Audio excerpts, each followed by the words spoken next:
कार्यक्रम के पुण्यार्चक हैं श्री वर्धमान श्वेतांबर स्थानक वासी जैन श्रावक संघ ट्रस्ट, उपाध्याय प्रवर प्रवीण ऋषि चातुर्मास समिति। एक तरफ स्पाइसी खाना खाओगे और दूसरी तरफ मन चाहोगे कि मन शांत रह जाए, और मसाले का खाना खाओगे तो मन भी मसाले वाला ही हो जाएगा। मन को यदि सीधा सिंपल और सात्विक रखना है तो भोजन भी सात्विक होना चाहिए। और आज पूरे देखते चले जाए आप, मैंने कल भी कहा आज भी कह रहा हूं, ये पूरी मार्केटिंग उपभोक्तावादी संस्कृति, मार्केटिंग के कल्चर ने कभी कल्पना नहीं करी होगी हम लोगों ने कि ऐसे रेस्टोरेंट की और ऐसे किसी डिशेस की इंटरनेशनल चेन बन सकती है, और उसके पीछे ऐसा पागलपन हो सकता है। और ये सारा किसके पीछे? केवल स्पाइसी खाने के पीछे। और स्पाइसी खाना बनाने के लिए पता नहीं किन किन केमिकलों का यूज होकर के कैंसर, डायबिटीज, हार्ट प्रॉब्लम तक की बीमारियां होने लग गई है। इसलिए परमात्मा ने कहा कि स्वादिष्ट स्पाइसी खाना ये ब्रह्मचर्य का दिया हुआ एक जहर है। जितना स्पाइसी खाना उतना विकार का जागरण। कितना कंट्रोल कर सकते हैं और ध्यान में रखिए, प्रयोग कर करके देख सकते हो, बड़े आराम से प्रयोग कर सकते हो। स्वाद आ सकता है, स्वाद नुकसानकारक नहीं, ध्यान में रखना। स्वाद नुकसानकारक नहीं है, नुकसानकारक है एक्साइटमेंट, उत्तेजना। सिंपल सब्जी और रोटी भी तुम चबा करके खाओगे, मोह घयम च भुंजिन ज संजय। परमात्मा ने तो हमको कहा कि जो भी खा उसको घी और शहद बना करके खा, और घी और शहद तुम बाहर बनाते हो, परमात्मा ने कहा मुंह में बना ले।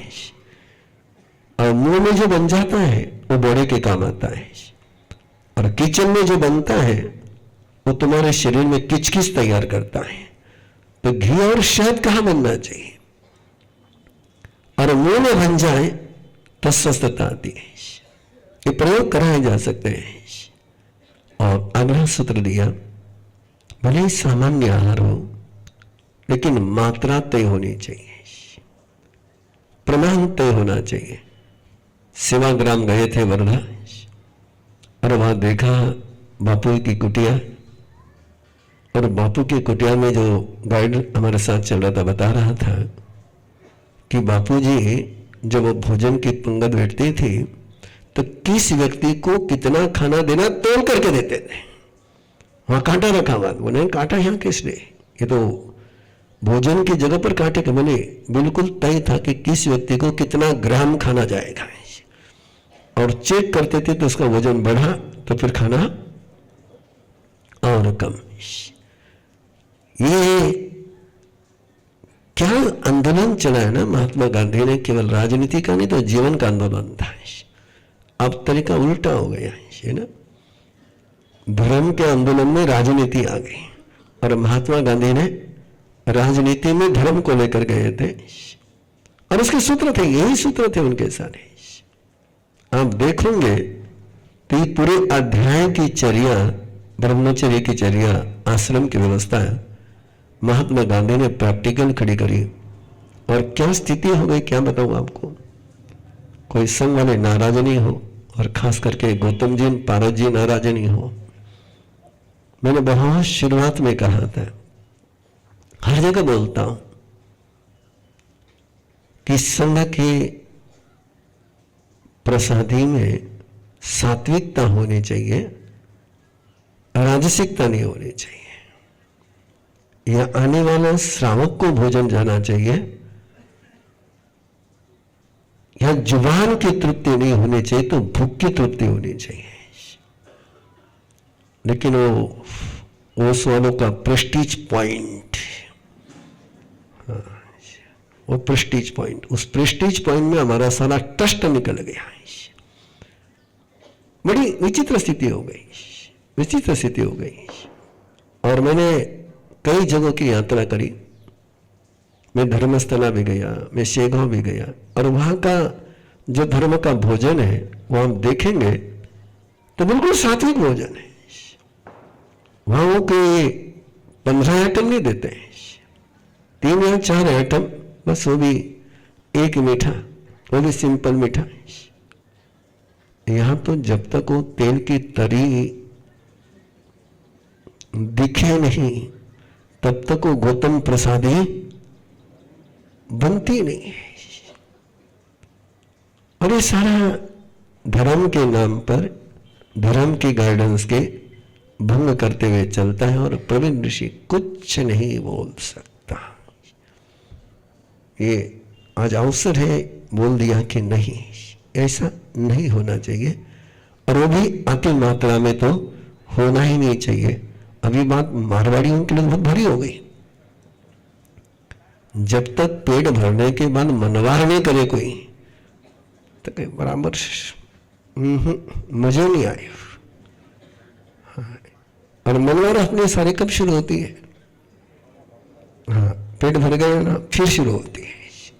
और परमात्मा कहते हैं कि अति मात्रा में क्या हुआ, और पूरा साइंस भी कहता है कि जैसे अति मात्रा में आहार होगा कि पूरी तुम्हारी नींद, पूरा तुम्हारा कल्चर, पूरा तुम्हारा कैरेक्टर उल्टा सुलटा हो ही जाना है। 9वां सूत्र दिया है, मैं कह रहा हूं कि पूरा अध्याय यदि हम देखोगे तो लगेगा कि हम जो जीवन शैली जी रहे हैं, बिना सजे, बिना सजावट करे दर्शन के लिए आने के लोगों को पहचान हो गए। तो यहां परमात्मा कहते कि विभूषा मत कर, क्योंकि विभूषा करने वाला व्यक्ति, और बिल्कुल सीधी सीधी बात कही है, पुरुष के लिए बात करिए, पुरुष यदि सजता है, श्रृंगार करता है, तो नारी के लिए वो अभिलषणीय, इच्छनीय, कामी पुरुष बन जाता है। यदि पुरुष का सजना उसके लिए खतरनाक हो सकता है, तो फीमेल का सजना भी उतना ही खतरनाक हो सकता है। सजने का मीनिंग इतना ही होता है कि मैं शिकार होने के लिए तैयार हूं, जो शिकार करना चाहे शिकार न कर ले। ये शिकारी बनाने के तरीके हैं। और ये सोचना चाहिए, बिल्कुल आराम से सोचना चाहिए। जिस रूप में आप अपने बहन को नहीं देख सकते हो, जिस रूप में आप अपनी मां को नहीं देख सकते हो, उस रूप में आप किसी और को कैसा देखना पसंद कर सकते हो। वो भी किसी की बेटी होगी, वो भी किसी की बहन होगी, वो भी किसी की मां होगी, लेकिन पूरी इंडस्ट्री जी ही इस पर चली हुई है। 9 सूत्र तो, 9 वाण तो सभी तरफ चलते हैं हमारे आगम में, लेकिन उत्तराधीन सूत्र में 10वीं वाण दी है, 10वां नियम दिया है, और वो बड़ा महत्वपूर्ण है। शब्द, रूप, रस, गंध और स्पर्श, इनके पीछे नहीं दौड़ना, इनका पीछा नहीं करना। और जो भी इनका पीछा करता है उसकी स्थिति क्या बनती है? उसको मन में ब्रह्मचर्य को लेकर के, संयम को लेकर के शंका नहीं लग देती, उसका मन ड्रेन बनता, डाउटफुल माइंड बन जाता है। और डाउटफुल माइंड बन गया कि फिर इच्छा जन्म जाती है, इच्छा जन्म गई कि फिर उद्योग शुरू हो जाते हैं, थ्रिलिंग शुरू हो जाती है। और वो हो गया कि फिर मन में भेद निर्माण हो जाता है, डिवाइडेड माइंड हो जाता है, डिवाइडेड चेतना हो जाती है, डिवाइडेड इमोशन हो जाती है। एक मन उधर खींचता है, एक मन इधर खींचता है, एक मन उधर खींचता है, एक मन इधर खींचता है। तो डिवाइडेशन होने के बाद, और डिवाइडेशन के कारण से पागल बनाता है। आप यदि परमात्मा के इस पूरे मनोज्ञान को, पूरी प्रक्रिया को यदि आप समझोगे तो आनंद आएगा आपको कि आदमी पागल कैसे बनता है। पागलपन कहां से शुरू होता है? सिजोफ्रेनिया हो कि डिप्रेशन हो कि डिसऑर्डर हो कि लर्निंग डिसऑर्डर हो, किसी भी प्रकार के इमोशनल प्रॉब्लम का एक क्रम है कि पहले उसके मन में ड्युअलिटी आ जाती है, द्वंद्व शुरू हो जाता है, और दंड शुरू हो गया कि फिर उसके खेचतान शुरू हो जाती है। खेचतान शुरू हो गया कि अंदर में उपद्रव शुरू होते हैं। उपद्रव शुरू हो गया कि फिर उसके अंदर 2% बन जाती है। लोगों के सामने एक, अंदर में एक, कमरे के अंदर एक, कमरे के बाहर एक। ये 2 रूप बन गए, भेद बन गया। और ये 2 अपनी इमेज के साथ, पर्सनैलिटी के साथ जीना, ये पागल नहीं बनाएगा तो क्या तुमको सयाना बनाएगा क्या? छोटे छोटे पागलपन है ये। नींद नहीं आना है छोटा पागलपन है, और आउट ऑफ कंट्रोल हो जाना बड़ा पागलपन है। कहीं पर भी अपना संतुलन टूट जाना है छोटा पागलपन है। तो ये ऐसी पागलपन की प्रक्रिया चलती है, और वहां से फिर साइकोसोमेटिक डिसीज का जन्म होता है, जिसको परमात्मा कहते हैं देहकालिक रोगांतक हो जाता है। वायरस के कारण से होने वाली बीमारी दीर्घकालिक नहीं होती है। इन्फेक्शन के कारण से होने वाली बीमारी दीर्घकालिक नहीं होती है। लेकिन साइकोसोमेटिक यानी मन से जन्मने वाली बीमारियां, अंदर के इस विकार के कारण से जन्मने वाली बीमारियां, इनकी ट्रीटमेंट बहुत मुश्किल होती है, दीर्घकालिक रोगांत को प्राप्त होता है। और शिखर बता दिया उसका कि वो धर्म से भ्रष्ट हो जाता है। जो केवल कल्याणकारी धर्म है, उस धर्म से वो भ्रष्ट हो जाता है। इसलिए परमात्मा ने कहा, यदि ब्रह्मचर्य का आनंद लेना हो तो अपने घर में एक ऐसा माहौल बनाओ, ऐसी व्यवस्थाएं बनाओ कि विकार शांत हो जाए, विकार जागृत नहीं हो जाए, विकारों को पोषण नहीं मिले तो विकारों को उपशम किया जाए। ऐसी व्यवस्था जहां निर्माण होती है उसको कहते हैं ब्रह्मचर्य का समाधि स्थान। और जहां विकारों को जगाने की व्यवस्था चलती है उसको कहते हैं ब्रह्मचर्य के बीमारी का स्थान। अब 17वां अध्याय है, इसी भाव को लेकर के आगे बढ़ रहे हैं कि कैसे कोई साधक भी पापी हो सकता है। बड़ा अनूठा अध्याय, शीर्षक ही अनूठा है। एक श्रमण के पीछे पापी शब्द लगना, एक साधक के पीछे पापी शब्द लगना, पाव समनिज्जम। खुश मत हो जाना कि महाराज की बात है, बात तुम्हारी भी है। पापी श्रावक भी हो सकता है, पापी धार्मिक भी हो सकता है, बड़ा खतरनाक होता है। पापी धार्मिक बहुत खतरनाक होता है, और धार्मिक उतना खतरनाक नहीं होता है जितना पापी धार्मिक खतरनाक होता है। गुंडा उतना खतरनाक नहीं होता है जितना पापी श्रमण खतरनाक होता है। शब्द को ध्यान से ले, गुंडा उतना खतरनाक नहीं होता है जितना पापी श्रमण खतरनाक होता है। एक उदाहरण देकर के आगे बढ़ रहा हूं। यदि रावण के रूप में सीता का अपहरण करने के लिए जाता तो क्या सीता का अपहरण कर पाता? रावण गया किस रूप में? श्रमण के रूप में, साधु के रूप में, भिक्षुक के रूप में। जब पापी भिक्षुक हो जाता है, जब पापी श्रमण हो जाता है, तो सीता को बिना गलती की सजा भुगतनी ही पड़ती है। इसलिए पापी श्रमण बहुत खतरनाक है, पापी श्रावक बहुत खतरनाक है, पापी धार्मिक बहुत खतरनाक है। समझ सकोगे इन 3 शब्दों के? एक शब्द तो समझ में आ गया आपके। पापी श्रावक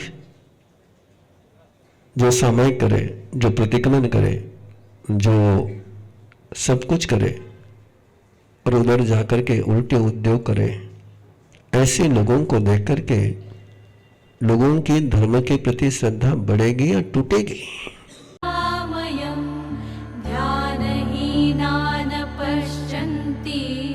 निज देहे व्यवस्थितम् अनंत सुख संपन्नम ज्ञानामृत पयोधरम अनंत वीर्य संपन्नम दर्शन। स्वयं की यात्रा स्वयं के साथ करने के लिए जुड़े हमारे साथ अरहम पुरुषाकार ध्यान साधना के 72 घंटे के रेजिडेंशियल शिविर में 10 अप्रैल से 13 अप्रैल शिकोहपुर मंदिर, दिल्ली जयपुर रोड, गुड़गांव। अधिक जानकारी के लिए संपर्क करें 9310061391। तो हुआ कुछ ऐसा कि मुझे स्किन प्रॉब्लम की तकलीफ थी, बचपन से है। पिछले साल थोड़ा इन्फेक्शन हुआ हाथों में, तो डॉक्टर के पास जाना हुआ और डॉक्टर की सलाह ऐसी थी कि उंगली ही कट करनी पड़ेगी, इतना इन्फेक्शन सीवियर हो गया था। उसी टाइम कर्मा कोच का गाइडेंस मिला, उनसे साधना मिली।